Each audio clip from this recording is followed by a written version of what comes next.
नमस्कार साथियों, ज्ञान विविध संस्कृत के ऑनलाइन यूट्यूब चैनल में मैं आपका हार्दिक स्वागत करता हूं। कल अपने गुप्तकाल जो था वो हम पूरा कर चुके हैं। अब हम छोटे छोटे 15-15, 20-20 मिनट के 3 या 4 वीडियो अपने बनेंगे जो समाजशास्त्र के हैं, जैसे परिवार है, समाज की विशेषताएं हैं, विवाह है और आपका लैंगिक भेदभाव वाला जो टॉपिक है, फिर वृहत्तर भारत है। तो 5-7 टॉपिक है। उसके बाद में मध्यकाल के जो टॉपिक है वो शुरू हो जाएंगे। तो ये आप 3 वीडियो जो है अपने छोटे छोटे वीडियो बनेंगे, तो उनकी आज हम चर्चा करते हैं। हालांकि आरटेट 2011 में 2 क्वेश्चन आए थे और विवाह से 1 क्वेश्चन आया था और परिवार से 1 क्वेश्चन आया था। 2015 जो आरटेट हुई थी उसमें 1 परिवार से क्वेश्चन आया था। 2011 के 2 क्वेश्चन आए थे जो आपके समाज की जो विशेषताएं हैं उनमें से सीधा का सीधा क्वेश्चन पूछ लिया गया था। डेफिनेशन पूछ ली गई थी V.A. स्मिथ की, जिसके हम अभी चर्चा कर लेंगे। सबसे पहले बात करते हैं भारतीय समाज।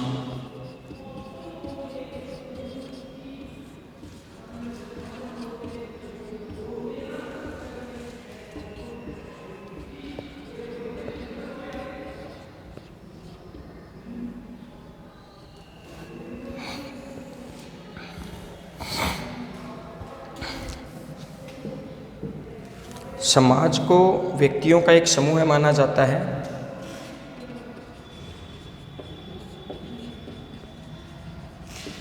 समाज क्या है? व्यक्तियों का एक समूह है।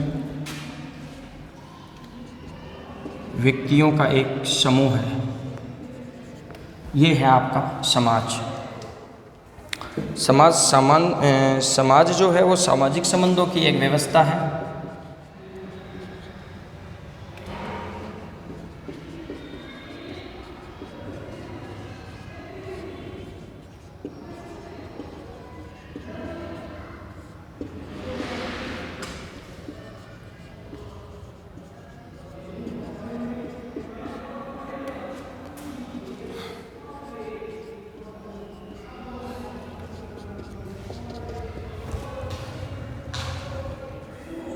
व्यक्तियों का एक परिवार से एक अन्य परिवार से सामाजिक संबंध, यानी समाज कैसे बनता है कि एक परिवार जो है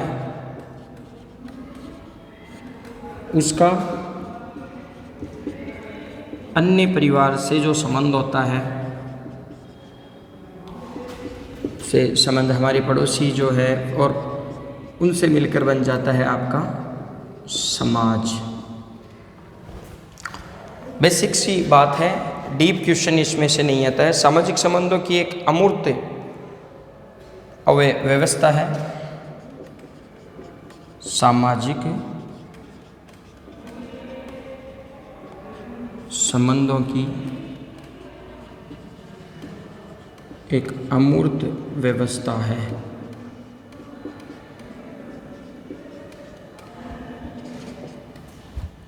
ठीक है।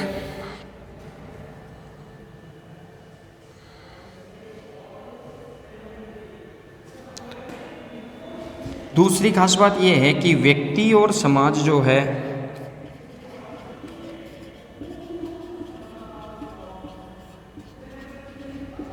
एक दूसरे पर निर्भर रहते हैं।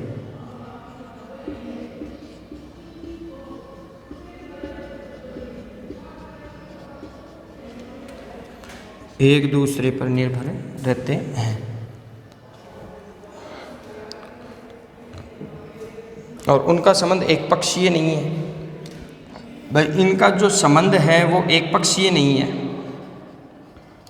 अगर मैं आपका काम करूंगा तो आप मेरा काम करोगे। संबंध जो है वो एक पक्षीय नहीं है, जबकि ये दोनों एक दूसरे के पूरक हैं। एक दूसरे के पूरक है। इसका इसके बिना काम नहीं चलता और इसका इसके बिना काम नहीं चलता। ठीक है। विभिन्न व्यवहार और उत्तरदायित्वों का व्यक्ति निर्वहन करता है। बेसिक सी बात है कि व्यक्ति अपने जो व्यवहार है, जो उत्तरदायित्व है, उनका व्यक्ति जो है वो निर्वहन करता है। ठीक है। अब हम बात करते हैं हमारा समाज। 6 या 7th क्लास की जो सामाजिक विज्ञान है उसमें भी ये टॉपिक हमें मिल जाएगा। अगर पढ़ना हो तो 6, 7, 8 में से किसी एक में देख लेना। पुरानी वाली जो ऐसा स्थिति हमारा समाज।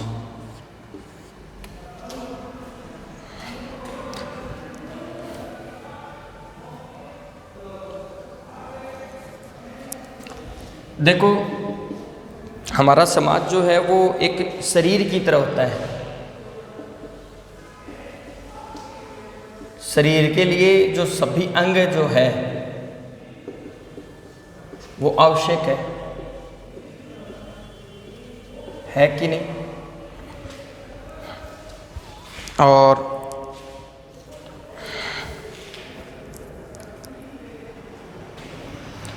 उसी प्रकार जो हमारा समाज है भाई, एक शरीर जो है उसके हमारे हर शरीर का हर एक हिस्सा जो है वो काम आता है। तो ये सभी व्यक्तियों के, हमारा समाज जो है ना, उसके लिए हमें सभी व्यक्तियों के सहयोग की आवश्यकता रहती है। सभी व्यक्तियों के सहयोग की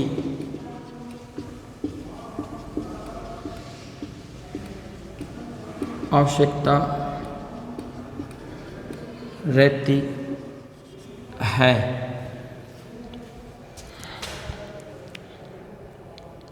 ठीक है। समाज के सदस्यों का दृष्टिकोण, सामाजिक और समाज के जो व्यक्ति है उसका जो दृष्टिकोण है वो हमें कैसा होना चाहिए? सोच, थिंक या दृष्टिकोण जो होता है वो हमें कैसा होना चाहिए? व्यवस्थाएं लोकतांत्रिक,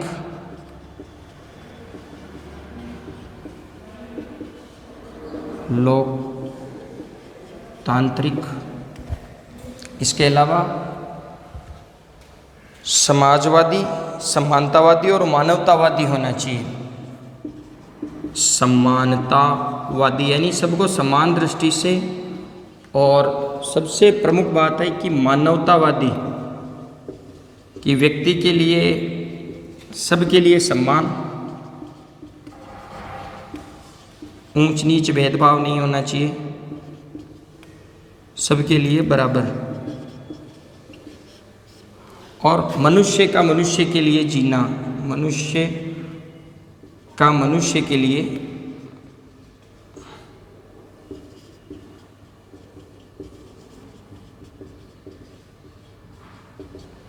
जीना। मानवतावादी होना चाहिए, ये दृष्टिकोण होना चाहिए कि लोकतांत्रिक, समानतावादी और मानवतावादी। अगर क्वेश्चन आ जाता है कि भाई समाज में व्यक्ति का जो दृष्टिकोण है या समाज का जो दृष्टिकोण है वो कैसा होना चाहिए? समाजवादी होना चाहिए, मानवतावादी होना चाहिए, और व्यवस्थाएं जो है वो लोकतांत्रिक होनी चाहिए। फिर है हमारे समाज के दायित्व है। क्या दायित्व हैं हमारे समाज के? हेडिंग लगाइएगा आप, हमारे समाज के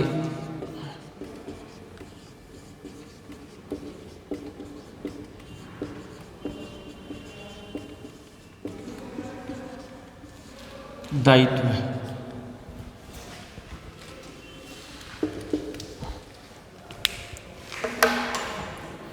ऋषियों ने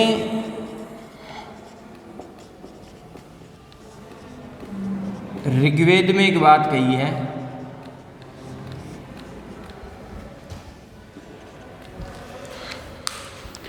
एक स्थान पर प्रार्थना की है। ऋषि जो है वो प्रार्थना करते हैं, इन्वर्टेड को में आप लिख लो, हे ईश्वर, हे भगवान, हे ईश्वर,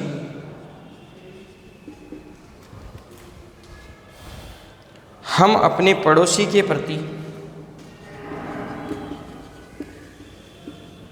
हम अपने पड़ोसी के प्रति अन्याय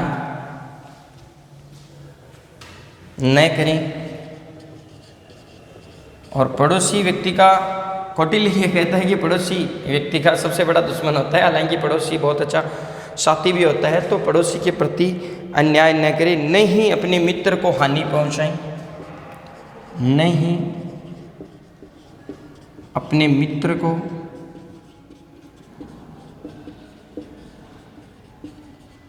हानि पहुंचाएं।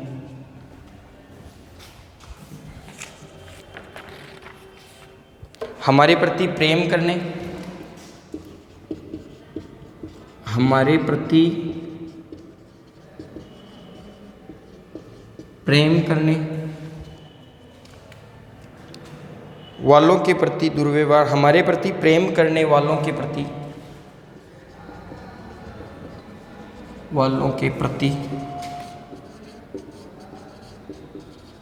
कोई दुर्व्यवहार न हो या नहीं होना चाहिए। ये बात करते हैं ऋषि मुनि जो थे, वो ऋग्वेद में ये कहते हैं, ईश्वर हम अपने पड़ोसी के प्रति अन्याय न करें, न ही अपने मित्र को हानि पहुंचाएं, और हमारे प्रति प्रेम करने वालों के प्रति कोई दुर्व्यवहार न करें या न हो, न करें, मान लो न हो या न करें, एक ही बात है। फिर बात करते हैं समाज के प्रति उचित आचरण।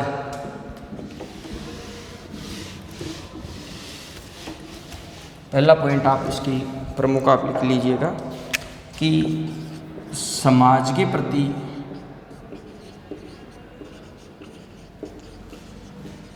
उचित आचरण, कोई भी कार्य है तो हम उसमें भाग लें, सामाजिक कोई भी कार्य है तो हमें उसमें भाग लेना चाहिए, उसके प्रति अपना जो आचरण जो है वो हमेशा सकारात्मक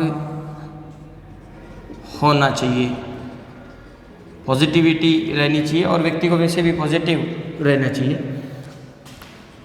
दूसरी प्रमुख हम बात करते हैं कि समाज की उत्पादक इकाई बनना।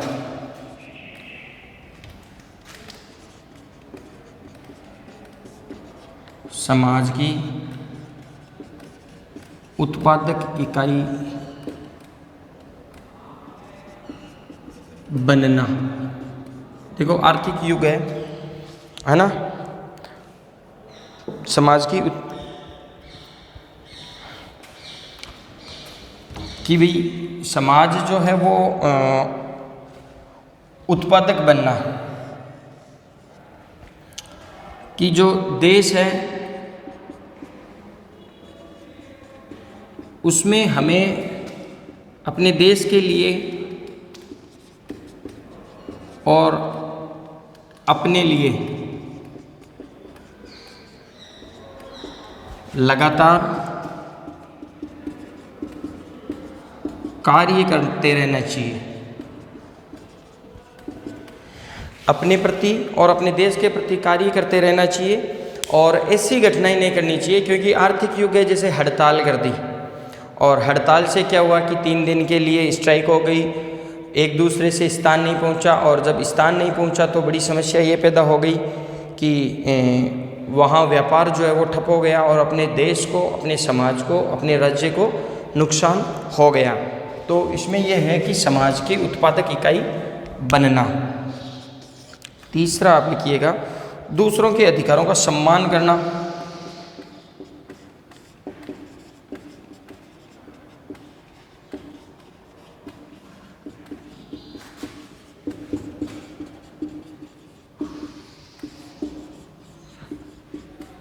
जैसे अभी कोरोना काल चल रहा था, और कोरोना काल में ज़्यादातर जो शिक्षक हैं, पुलिस है, डॉक्टर्स है, नर्सेज है, उनकी ड्यूटी लगी हुई थी।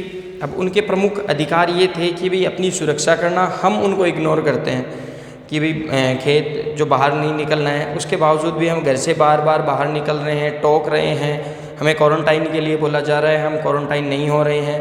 तो उनके अधिकारों का सम्मान करें, उनके प्रमुख अधिकार है, बेचारों को अधिकार दिए गए हैं, और हम उनके आज्ञा का उल्लंघन करते हैं, तो वो नहीं होना चाहिए। तो दूसरों के अधिकारों का सम्मान करना। संस्कृति की रक्षा। धीरे धीरे क्या हो रहा है,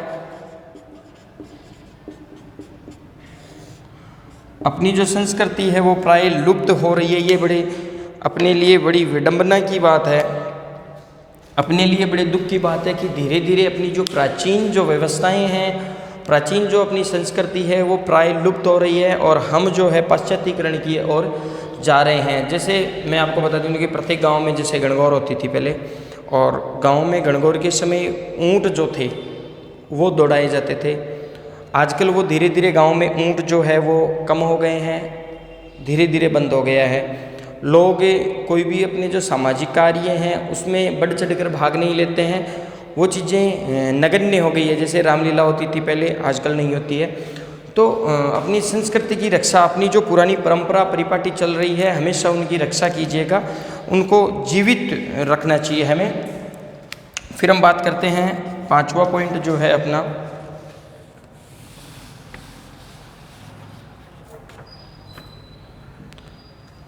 विवेकपूर्ण मतदान।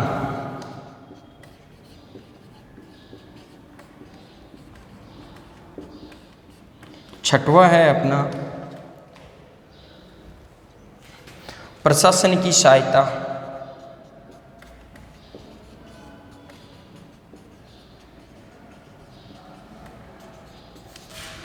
8वां है अपना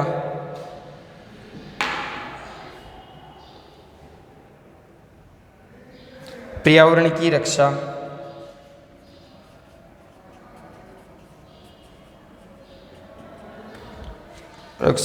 और सेवा कार्य। पहले इन पर हम चर्चा कर लेते हैं कि प्रत्येक व्यक्ति को जब 18 साल का हो जाता है ना, तो उसे मत देने का अधिकार हो जाता है, उसे अपना वोट देने का अधिकार हो जाता है। तो प्रत्येक व्यक्ति को, एक व्यक्ति को चुनने का, हम जिस व्यक्ति को चुनते हैं हमारे देश के लिए, विकास के लिए, अपने राज्य के विकास के लिए, हम अपने गांव के विकास के लिए, तो प्रत्येक व्यक्ति को अपना विवेकपूर्ण मतदान करना चाहिए। 18 साल होने के बाद में प्रत्येक व्यक्ति को, ऐसा नहीं कि सब हम वोट नहीं देंगे, वोट देना चाहिए। प्रशासन की सहायता, कोई भी प्रशासन का, कोई भी अपने गांव का मान लो कोई व्यक्ति है, अपराधी है और पुलिस प्रशासन आया है, या अपने गांव में कोई ऐसा कार्य चल रहा है जिसमें बड़े जो सरकार के जो नुमाइंदे हैं, अधिकारी है, वो आए हैं, तो हमें उनको कोऑपरेट करना चाहिए। जैसे हाल ही में जो कोरोना चल रहा था, कोरोना जैसी महामारी चल रही थी, तो उसमें जो धनीमानी लोग हैं, जैसे महाजन वगैरह है, वो जो गरीब लोगों को एक स्थान से दूसरे स्थान तक पहुंचाने का कार्य, उनको खाने का इंतजाम करने के लिए प्रशासन का था। पर तो प्रशासन के साथ हमें आम आदमी की भी ये जिम्मेदारी बनती है कि हम उनकी सहायता करें और उनको सहयोग करें, कोऑपरेट करें, उनको सहयोग करें। हालांकि बहुत बेसिक सी है। पर्यावरण की रक्षा।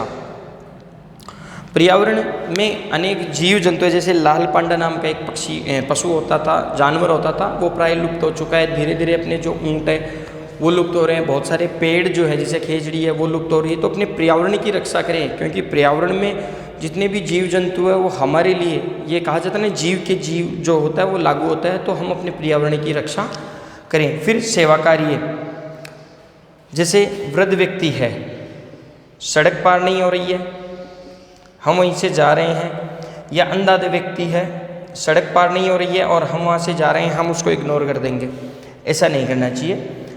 वृद्ध, अभी जैसे आप गाड़ी लेकर जा रहे हो, यही सबसे अच्छा उदाहरण कोरोना काल का है। जा रहे हो, एक प्रवासी मजदूर है, मान लो आपको मिल गए, 3 मजदूर है या उनकी परिवार है, और आप गाड़ी लेकर वहाँ से आ रहे हो, आपकी गाड़ी खाली है और उनको सहायता चाहिए, गरीब है, भूखे हैं, तो आप उसको भोजन करवाओ। इसके अलावा उनको आप उनके गंतव्य तक, अगर आप रास्ते में उनका घर है, गंतव्य स्थान है, तो वहाँ तक उनको छोड़ने का प्रयास करें। तो ये हो गया अपना सेवा कार्य वृद्ध लोगों की, बालकों की। भाई कोई बच्चा है, छोटा बच्चा है और समस्याएं क्रिएट हो रही है, स्कूल नहीं जा पा रहा है, रास्ते में कोई समस्या हो गई, तो हम उसकी सहायता करें। तो ऐसा सेवा कार्य बूढ़े लोगों का है, वृद्ध लोगों की जो है सहायता, वो हमें करनी चाहिए।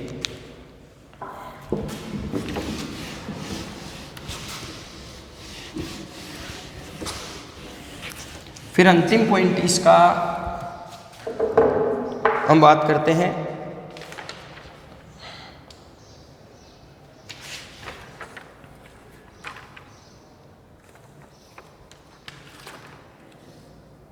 हमारे समाज के, ये हो गए उत्तरदायित्व।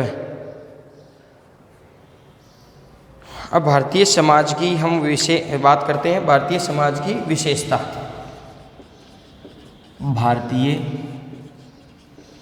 समाज की विशेषता, सबसे इम्पोर्टेंट बात है कि हम भारत में क्या है, विविधता में एकता, शायद जो बच्चे रीट की तैयारी कर रहे हैं वो इस चीज़ से भली भांति परिचित है, विविधता में एकता। अगर 6, 7, 8 में हम सबसे पहले पढ़ते हैं धर्म सहिष्णुता, धर्मनिरपेक्ष, भारत एक धर्मनिरपेक्ष राज्य है, भारत एक कृषि प्रधान देश है, भारत में विविधता में एकता है। और अपने इतिहास में, समाजशास्त्र में, राजनीति विज्ञान में ये चीज़ आती है कि भारत की जो संस्कृति है वो विविधता में एकता है। एक अलग अलग प्रकार के फूल हैं, वो एक गुलदस्ते के समान हम रहते हैं कि एक गुलदस्ते में अनेक प्रकार के पौधे पे छोटे छोटे पौधे हैं लेकिन सब अलग अलग है, लेकिन एक गुलदस्ते में या एक माला में अलग अलग मोती होने के बावजूद भी एक साथ रहते हैं। ठीक है, बेसिक सी बात है, ये आपकी समझ में आ गई होगी। गुलदस्ता उदाहरण आप ले सकते हो, माला ले सकते हो। तो अपनी प्रमुख जो विशेषताओं में से सबसे प्रमुख विशेषता है आपकी अनेकता में एकता या विविधता में एकता। इसे अनेकता में एकता यानी कहीं पठार है तो कहीं समतल है। देखो विविधता में एकता, कहीं पठार है तो कहीं समतल है, कहीं पेड़ पौधे किस प्रकार से हैं, कहीं किस प्रकार है। जैसे अपने राजस्थान की हम बात करते हैं तो हम तीज, गणगौर मनाते हैं। केरल की बात करते हैं तो केरल में ओणम मनाते हैं। पंजाब में जब अपने मकर संक्रांति मनाई जाती है तो लोहड़ी मनाई जाती है ना। यूपी और आपका एमपी है, वहाँ पे अलग अलग, जम्मू कश्मीर में है, तो सब हम अलग अलग प्रकार से भिन्न हैं, हर राज्य के अलग है। जैसे असम में बिहू मनाया जाता है ना, एक पर्व के रूप में मनाए जाते हैं। रक्षाबंधन सबके अलग तरीके हैं, दिवाली मनाई जाती है, होली मनाई जाती है, तो सबके अलग अलग है, लेकिन फिर भी हम क्या है, एक हैं। बहुत बेसिक सी बातें हैं, इतना ज़्यादा देखने की ज़रूरत भी नहीं है, मुझे नहीं लगता। आप 1 या 2 बार इस टॉपिक को पढ़ोगे तो कंसेप्ट क्लियर हो जाएगा। अनेकता में एकता में पहली बात है भौगोलिक बनावट। भाई WB में और अपना जो दक्षिण भारत है वहाँ पे लगभग हरियाली रहती है। राजस्थान में आपको दोहरे मिलेंगे, ठीक है। अन्य राज्यों में आपको समतल भूमि मिलेगी, पेड़ पौधे अलग अलग मिलेंगे। तो भौगोलिक बनावट अलग अलग है लेकिन फिर भी हम एक है। दूसरी हम बात करते हैं हमारा स्वतंत्रता संग्राम।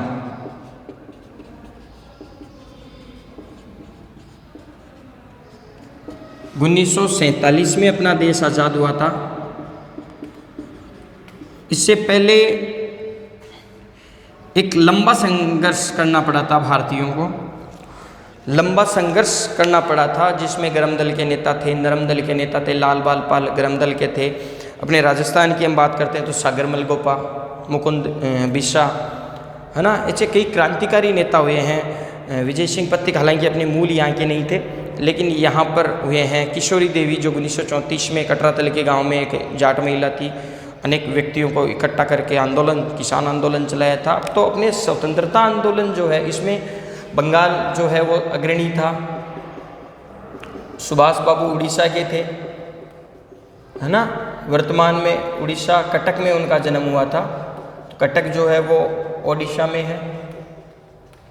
रविंद्रनाथ टैगोर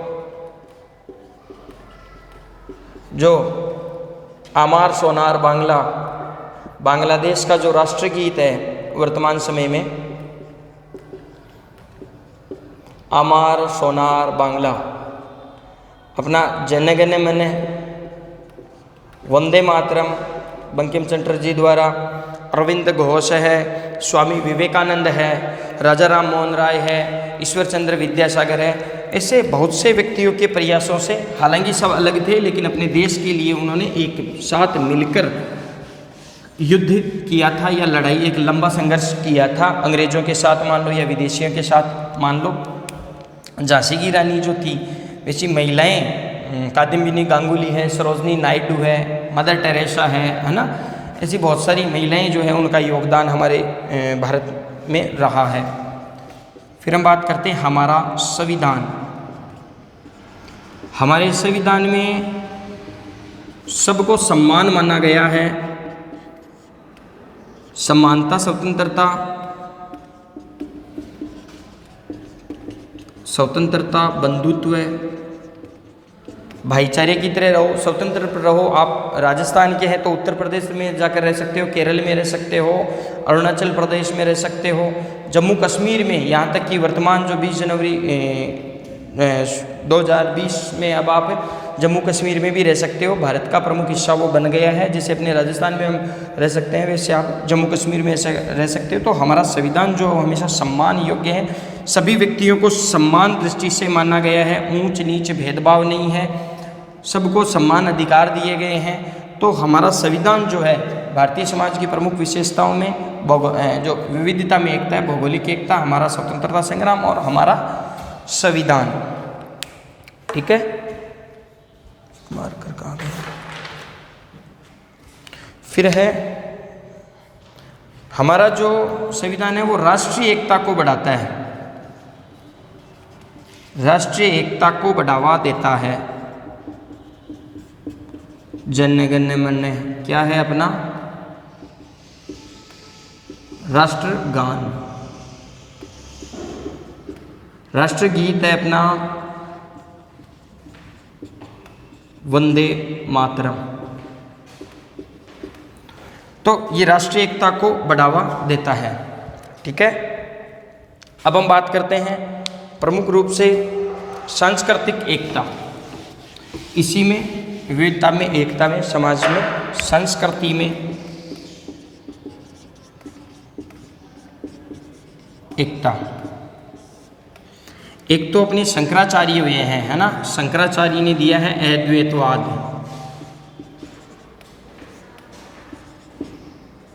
दूसरे उन्होंने 4 मठ बताए हैं, एक श्रृंगेरी में है और एक कहाँ है आपका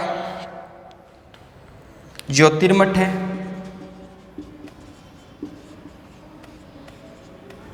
श्रृंगेरी है, एक ज्योतिर्मठ है, शारदा मठ है,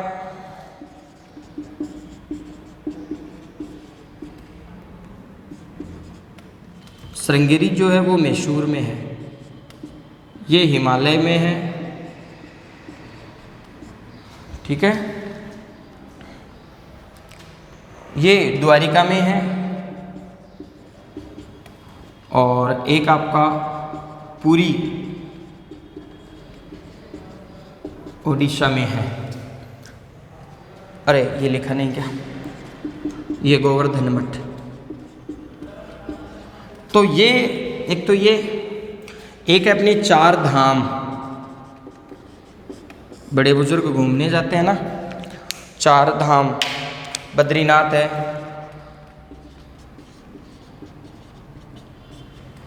और कहाँ है द्वारकापुरी है, जगन्नाथपुरी है,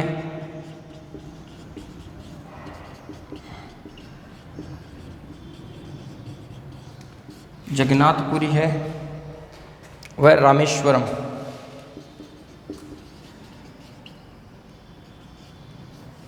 रामेश्वरम ये हिस्ट्री में फिर से आ जाएगा जब हम सूफी साहित्य और भक्ति आंदोलन पढ़ेंगे, तो उसमें भक्ति आंदोलन में ये आपका आ जाएगा शंकराचार्य, तो वहाँ हम डिटेल से इसकी चर्चा कर लेंगे।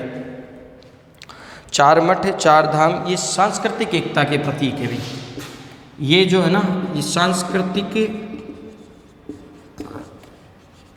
एकता के प्रतीक है। शंकराचार्य के 4 मठ और 4 धाम, तो ऐसी जो चीज़ें हैं वो अपने सांस्कृतिक एकता का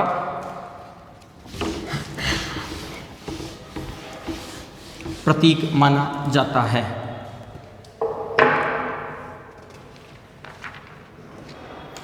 अब हम बात करते हैं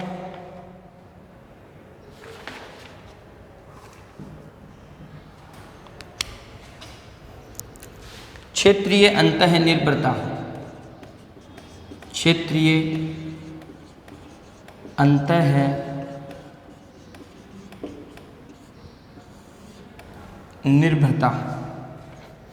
देश का हर क्षेत्र अपने यहाँ होता क्या है कि वस्तु देश दूसरे देश में आवश्यकता की पूर्ति करता है, अनेक आवश्यकताओं के लिए स्वयं भी अन्य भी महत्व। जैसे क्षेत्रीय अंतर्निर्भरता, कुछ चीज़ें होती है वो विशेष रूप से वहाँ होती है। जैसे अपने राजस्थान में बात करते हैं तो कोटा स्टोन, जोधपुर पत्थर,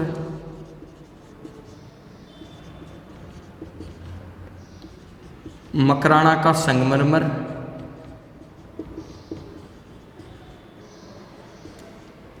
ठीक है, कुछ चीज़ें होती है वहाँ पर, ठीक है। तो आवश्यकताओं की एक दूसरे के क्षेत्र में आवश्यकताओं की पूर्ति करता है और उनके स्वयं और अन्य क्षेत्रों पर ये निर्भर रहता है। तो जैसे मकराना का जो संगमरमर है जिसे अपना ताजमहल बनाया गया है, इसकी नींव जो है वो लकड़ी की है भाई, नींव जो है वो लकड़ी की है। इमर्सन ने विक्टोरिया पैलेस बनाया था,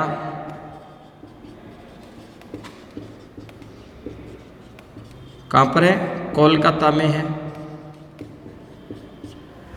तो ये किसका बना हुआ है? मकराना संगमरमर का बना हुआ है। कोटा का जो पत्थर है वो यहाँ पर, जोधपुर जो पत्थर है अपने राजस्थान में होता है।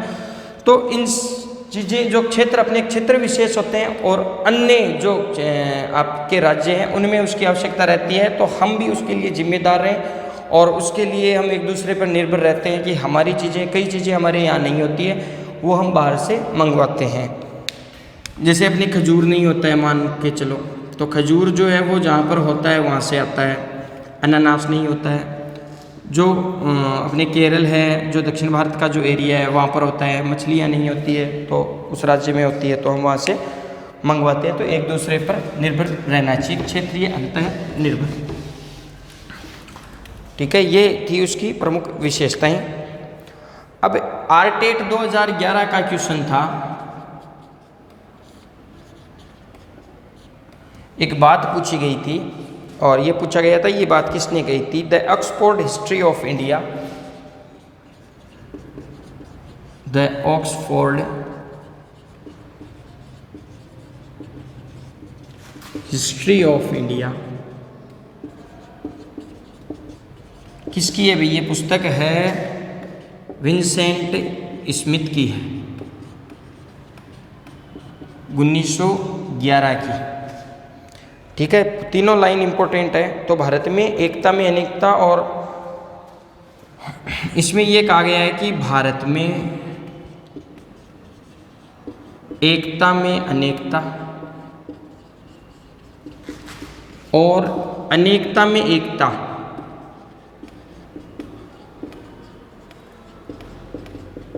तो ये क्वेश्चन पूछा गया था कि भारत में एकता में अनेकता और अनेकता में एकता किस इतिहासकार ने या किसने कही थी और किस पुस्तक में कही गई थी? तो V.A. स्मिथ ने 1911 में the Oxford history of India में ये बात कही थी।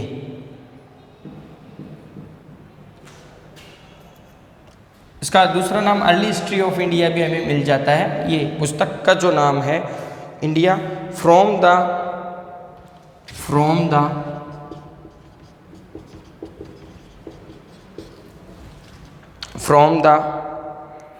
Earliest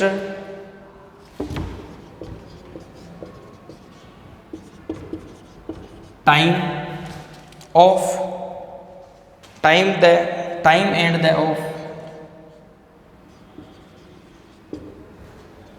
the end of 1911। ये नाम काफ़ी बड़ा है भाई पुस्तक का, अपनी हिस्ट्री ऑफ इंडिया, ये इससे याद रह जाएगा। बस इतना आप याद रख लो, इससे आपको कंफ्यूज नहीं होगा। इतना अगर आप याद रख दोगे तो वहाँ क्वेश्चन जो है अपना राइट हो जाएगा। हालांकि ये आरटेट 2011 का है तो अपना 2020 में चांस है। इसके अलावा एक नाम हमें अगर ये आया है तो अब की बार इसका पूछ सकते हैं। जवाहरलाल नेहरू जो थे इनकी एक पुस्तक थी डिस्कवरी ऑफ इंडिया, भारत एक खोज।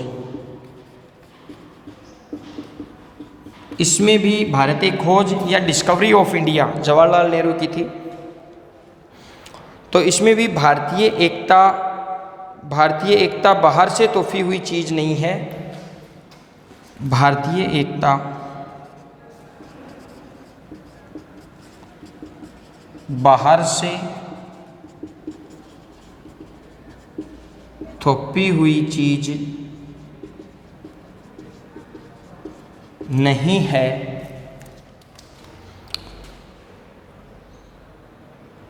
बल्कि यह बहुत गहरी है।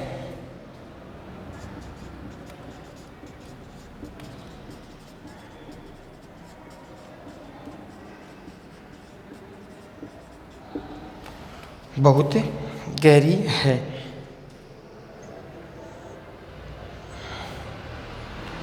गहरी है, ये आप थोड़ा सा ये दोनों ध्यान में रख लेना कि भी किसकी है, V.A. स्मिथ की है। आरटेट 2011 का है तो 2020 में आने के चांसेज हैं। इसके अलावा अब की बार ये भी आ सकता है जवाहरलाल नेहरू वाला की भारत एक खोज पुस्तक पूछ सकते हैं, या एकता के बाहर थोपी हुई चीज नहीं है, ये किस लेखक ने कहा था या किस राइटर ने कहा था। ये क्वेश्चन आया था 2011 में, उसके बाद में 15 में कोई क्वेश्चन नहीं आया था इस टॉपिक में से, तो अब की बार आ सकता है एक क्वेश्चन। फिर हम बात करते हैं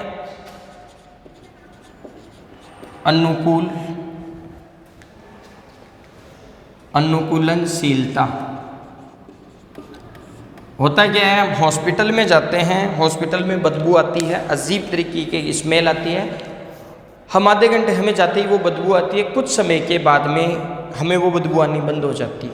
तो हम उस वातावरण के प्रति क्या हो जाते हैं, अनुकूलन हो जाते हैं, अनुकूलनशीलता हमें महसूस हो जाती है। कहीं हम जाते हैं, वहाँ पे सब मौन बैठे हैं, कहीं मान लो कि कोई व्यक्ति खत्म हो गया है, वहाँ पर हम बैठने के लिए जाते हैं और सब मौन बैठे हैं। हम बोल रहे होते हैं, लेकिन जैसे ही वो स्थिति देखेंगे हम क्या हो जाएंगे, चुप हो जाएंगे और साइलेंट हो जाएंगे। तो हम उसके प्रति अपना जो शरीर है वो अनुकूल हो जाता है।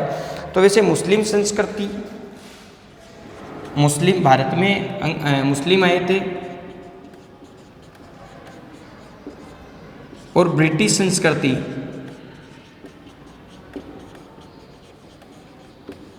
जैसे मुस्लिम ने, अरबों ने हमें खजूर की खेती करना सिखाया,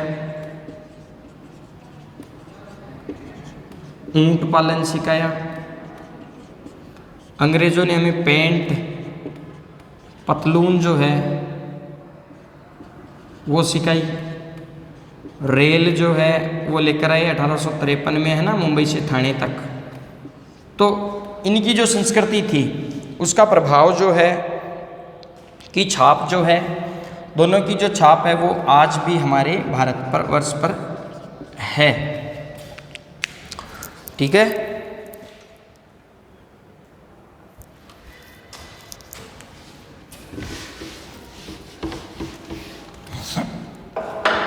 अब हम बात करते हैं सामाजिक गतिशीलता।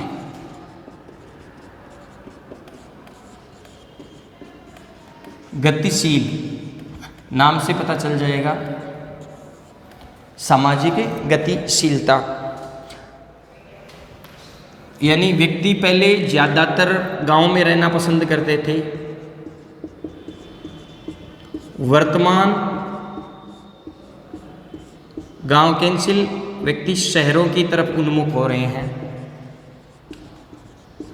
पलायनवादी नीति, क्योंकि गांवों में सुख सुविधाएं नहीं मिलती है, रोजगार के साधन नहीं मिलते। सुख सुविधाएं कम मिलती है, उनका अभाव रहता है, रोजगार के साधन, शिक्षा का अभाव, बेरोजगारी, ऐसी समस्याएं रहती है। तो व्यक्ति जो है वो शहरों की तरफ उन्मुख हो रहा है। उसके बाद में हम बात करते हैं जाति व्यवस्था। पहले जो जाति व्यवस्था थी वो बड़ी कठोर थी, लेकिन वर्तमान समय की अगर हम बात करते हैं तो अंतरजातीय विवाह होने लगे हैं। एक जाति से दूसरी जाति जो है वो सम्मान करने लगे हैं व्यक्ति का, है ना, आदर सत्कार करने लगे हैं, सबको सम्मान महत्व देते हैं, एक दूसरे को मानते भी हैं, एक दूसरे की हेल्प करते हैं। तो जातीय व्यवस्था जो थी उसमें थोड़ी नरमाई या हम जिसे कहते हैं लचीलापन, वो आया है जाति व्यवस्था। अब हेडिंग लगाइए समकालीन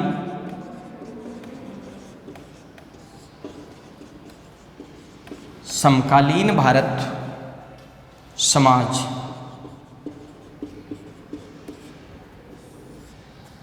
समकालीन भारतीय समाज।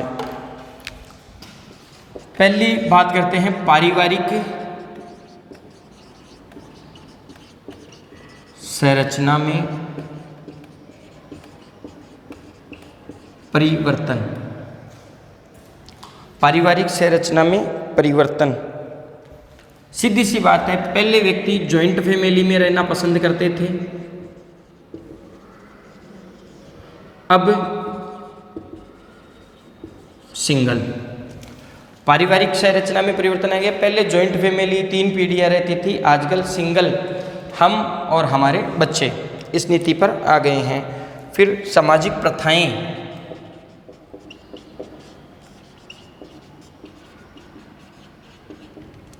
सामाजिक प्रथाएं बुरी और अच्छी दोनों की हम बात करते हैं तो समाज में सती प्रथा का उन्मूलन हुआ था। पहले सती प्रथा होती थी, ये एक बुराई थी। 1829 में राजा राम मोहन राय के प्रयासों से इस पर रोक लगा दी गई थी, वर्तमान समय में नहीं हो रही है। पहले बाल विवाह होते थे और सबसे ज़्यादा होते थे आपके आखा तीज पर, और सर्वाधिक जिले की बात करते हैं तो बूंदी में होते हैं। वर्तमान समय में भी होते हैं, हालांकि प्रशासन रोकता है इसको, प्रशासन की रोक है, लेकिन होते हैं। विधवा विवाह होते थे, प्रथा प्रथा है, आज भी मौजूद है। मृत्यु भोज है, सामाजिक बुराई है, वर्तमान में गहलोत सरकार ने रोका है, ठीक है। इसके अलावा दहेज प्रथा है, साफ मना है सरकार प्रशासन का, सामाजिक बुराई मानना है, लेकिन फिर भी हम वर्तमान समय में ये अस्तित्व में है। तो ये सामाजिक प्रथाएं आज भी लागू है। तीज त्योहार जो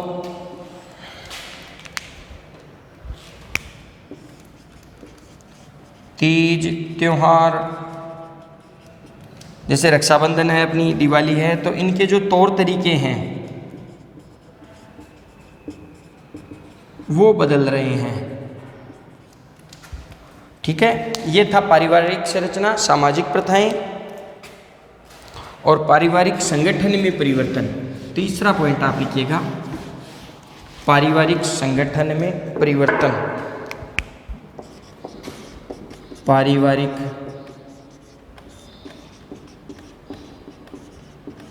संगठन में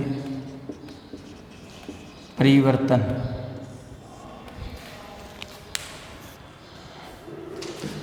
परिवार जो है, परिवार विघटन हो रहा है, परिवारों का विघटन हो रहा है, आपस में लड़ाई है ना। छोटे परिवार ज़्यादा रहना साथ करते हैं, साथ रहना पसंद नहीं करते हैं, व्यक्ति एकाकी परिवार में ज़्यादा इंटरेस्ट लेने लग गया है। फिर है सामाजिक आर्थिक स्थिति में परिवर्तन। नेक्स्ट है सामाजिक आर्थिक स्थिति में परिवर्तन। नेक्स्ट आप लिखिएगा सामाजिक आर्थिक स्थिति में परिवर्तन। जैसे पहले जाति व्यवस्था थी, ब्राह्मण जो है क्षेत्रीय है, वैश्य है, शूद्र है, इनको नीचा माने जाने लगा था। जो सामाजिक स्थिति है वो आर्थिक, वर्तमान समय में जो क्या है वो आर्थिक युग आ गया है। कोई भी व्यक्ति हो जातीयता में समान है, शूद्र है मान लो, या वर्तमान में शूद्र नहीं, जैसे SC ST का कोई बंदा है, RSIS लगा हुआ है, तो उसकी सामाजिक प्रतिष्ठा बढ़ गई। आर्थिक स्थिति सुधर गई। और ये दोनों जब सुधरी है तो जो शिक्षा का अभाव था इस जाति में, जनजाति में या जाति में, तो वो पूरा हो गया। और जैसे शिक्षा मिली, बेरोजगारी कम हुई है, जातीयता कम हुई है, अन्य सामाजिक जो बुराइयां हैं उनमें कमी आई है। तो यह है सामाजिक आर्थिक जीवन में परिवर्तन।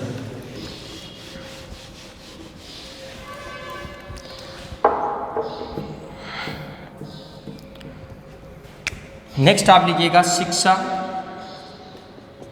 बाजारीकरण, 2 या 3 पॉइंट और है अपने, उपभोक्तावाद का प्रभाव,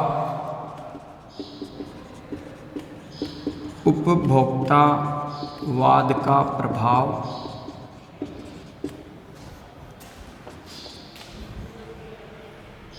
स्त्रियों की स्थिति में परिवर्तन,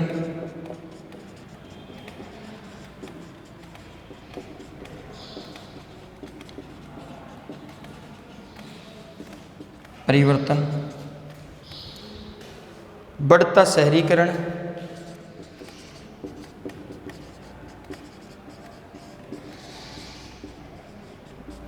बढ़ता शहरीकरण एवं शहरी जीवन शैली,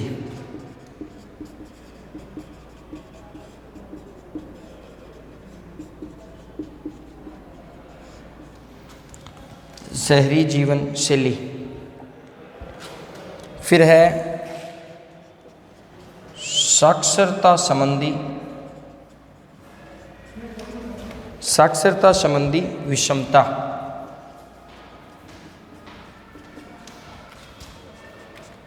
साक्षरता संबंधी विषमता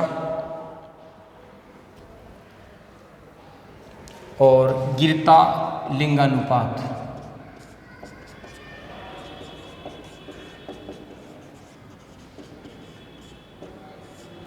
गिरता लिंगानुपात। सबसे पहले बात करते हैं हम शिक्षा का बाजारीकरण, उपभोक्तावाद का प्रभाव।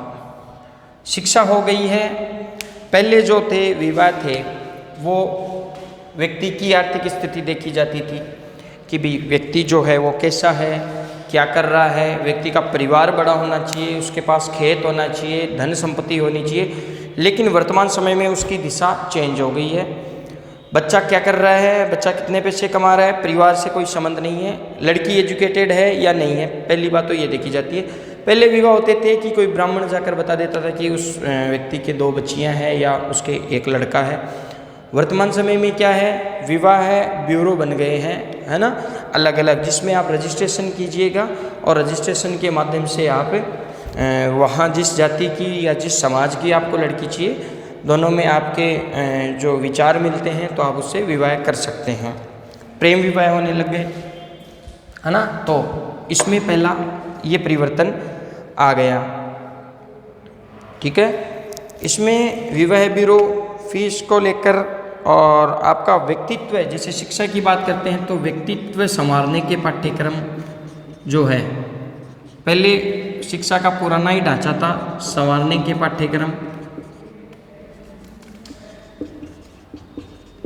पाठ्यक्रम लागू हो गए, तो ऐसे परिवर्तन इसमें आ गए। फिर स्त्रियों की स्थिति में परिवर्तन। पहले स्त्रियां जो थी वो 4 दीवारी में कैद थी, वर्तमान में शिक्षा मिल गई, महिलाएं जॉब करती है, कोई भी जॉब, ट्रक चला लेती है, ट्रेन चला लेती है ना, एयर होस्टेज है, शॉप, ब्यूटी पार्लर। तो महिलाओं में शिक्षा मिल गई और इसके जीवन में काफ़ी परिवर्तन आ गए हैं, यानी पुरुषों के बराबर का अधिकार इनको मिलने लग गया है, बराबर अधिकार। पहले केवल लड़का देख कर आ जाता था, आजकल लड़की की जो रजामंदी है या लड़के की हाँ जो है कि भाई मुझे ये लड़का पसंद नहीं है तो उसका विवाह नहीं होगा, तो ये पुरुषों के बराबर अधिकार का दर्जा जो है वो इनको मिल गया है।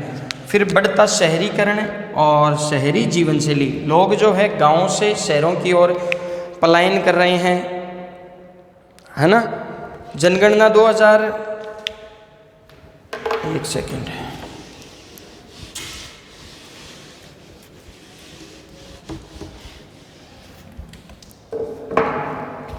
जनगणना जो 2011 है, जनगणना 2011 के अनुसार भारत की 31.16% जनसंख्या शहरों में निवास करती है।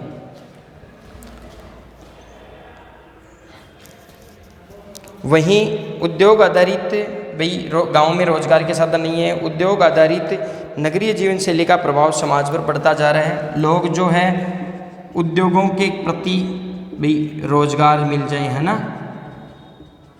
ये आंकड़ा थोड़ा सा ध्यान में रख लेना भाई।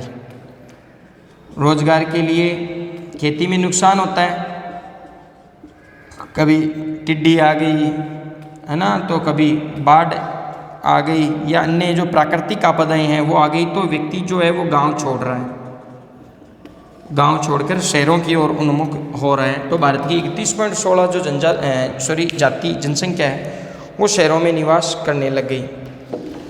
फिर हम बात करते हैं साक्षरता संबंधी विषमता। देखो देश में पुरुष साक्षरता जो है वो कितनी है, देश की अगर हम बात करते हैं अपने भारतवर्ष की,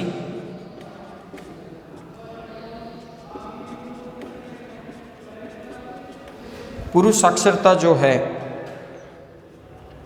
वो है 82.14%, ठीक है।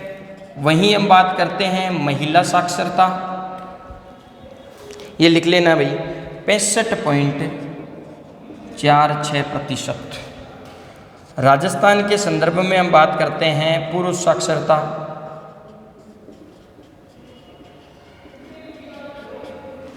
ये आंकड़े जरूर याद में रख लेना, 69.02%।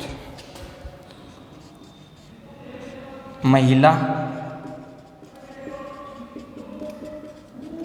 52.10। ये बड़े आंकड़े जो हैं बड़े खतरनाक है, क्योंकि अगर पुरुषों की तुलना में महिला जो है वो 100 होनी चाहिए, 1/2 भागी है। इसके लिए बच्चियों को पढ़ाने के लिए बेटी बचाओ,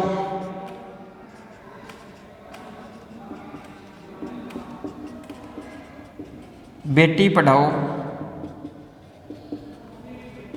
अभियान जो है, योजना है एक, योजना के तहत ये बेटी बचाओ बेटी पढ़ाओ अभियान चलाया जा रहा है। जबकि SC ST पिछड़ा वर्ग की महिलाएं जो है वो आज भी निरक्षर हैं।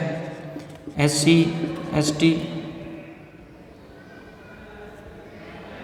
और अन्य जो जनजाति की जो महिलाएं हैं वो आज भी निरक्षर है। तो ये जो आंकड़े हैं वर्तमान समय में बड़े ही दुखदायी या बुरे हैं हमारे देश के लिए, जिसके कारण आर्थिक स्थिति, सामाजिक स्थिति जो है, समाज की जो स्थिति है वो काफ़ी डामाडोल होती है। फिर अपना अंतिम पॉइंट है गिरता लिंगानुपात।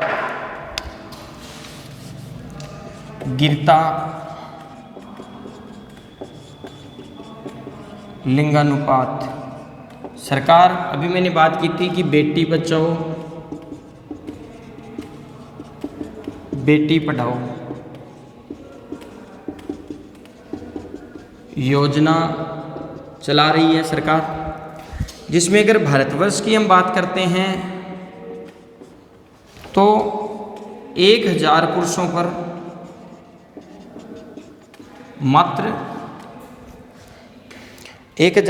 पर मात्र 2011 की जनगणना के अनुसार 943, ये 2011 की जनगणना के अनुसार है भाई,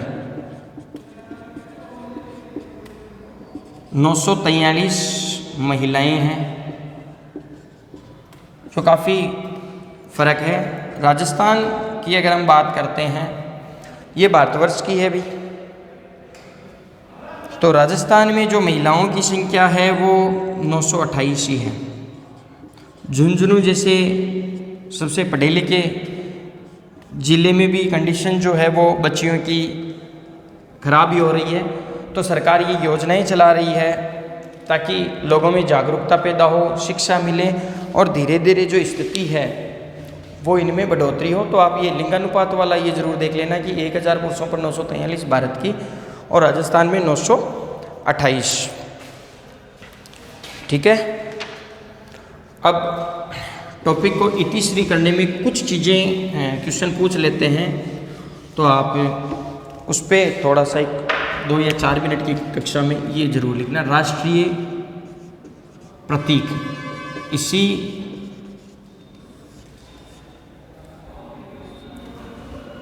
टॉपिक के सब पॉइंट है। एक राष्ट्रीय प्रतीक,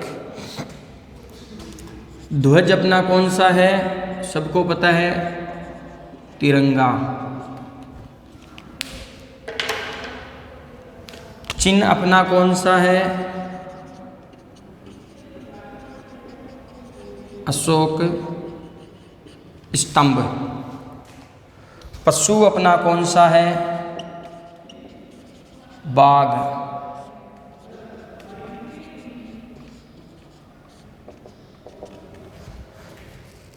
पक्षी अपना कौन सा है,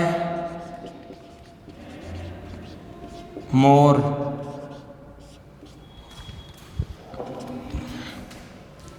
पुष्प अपना है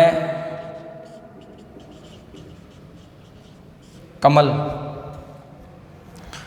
राष्ट्रीय खेल जो है अपना है हॉकी। गान जन्ने गन्ने मन्ने अधिनायक, हालांकि ये गुलामी का प्रतीक था। गीत है बंकिम चंद्र जी द्वारा रचित, ये रविंद्रनाथ टैगोर ने लिखा था। ये बंकिम चंद्र चटर्जी ने। सीधा का सीधा पूछ लेते हैं भाई, वंदे मातरम। मातरम गीत के बाद में हम बात करते हैं राष्ट्रीय वृक्ष, तो ये है वट, बरगद। बरगद 2 या 4 लाइनें और हैं। राष्ट्रीय नदी अपनी है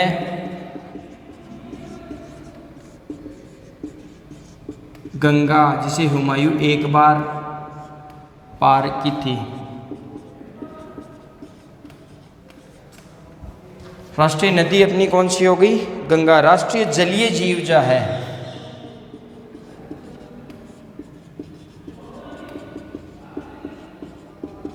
गंगा डॉल्फिन। राष्ट्रीय विरासत पशु, सब पता होगा, थोड़ा सा इसका ध्यान में रख लेना और तो शायद आपको आ जाएगा। विरासत पशु ये है आपका हाथी। हाथी मेरे साथी, है ना। चल यार दखा भार, राजेश खन्ना का गाना है, बहुत अच्छी मूवी है और बहुत अच्छा गाना भी है। एक बार इसको आप देख लीजिएगा। राष्ट्रीय प्रतीक, राष्ट्रीय ध्वज अपना तिरंगा है। राष्ट्रीय चिन्ह जो है अशोक स्तंभ है। राष्ट्रीय पशु बाघ है। पक्षी मयूर है। पुष्प जो है वो कमल है। खेल जो है हॉकी है। गान जो है वो जन गण मन अधिनायक जय हो, रविंद्रनाथ टैगोर द्वारा गाया गया था। 52 सेकंड में गाना पड़ता है। ठीक है। वंदे मातरम जो है ये बंकिम चंद्र जी द्वारा था, ये अपना राष्ट्रीय गीत है। वृक्ष जो है वो अपना वट वृक्ष या दूसरा नाम इसका बरगद मिलता है। राष्ट्रीय नदी जो है वो अपनी गंगा नदी है। राष्ट्रीय जलीय जीव गंगा डॉल्फिन है। और विरासत जो पशु है वो आपका हाथी है। तो ये बच्चों अपना जो एक टॉपिक जो है भारतीय समाज और भारतीय समाज की प्रमुख विशेषताएं जो अपना एक क्लास में पूरा हो चुका है। अगली कक्षा में बहुत छोटा सा हम टॉपिक लेकर आएंगे परिवार। जब तक के लिए धन्यवाद।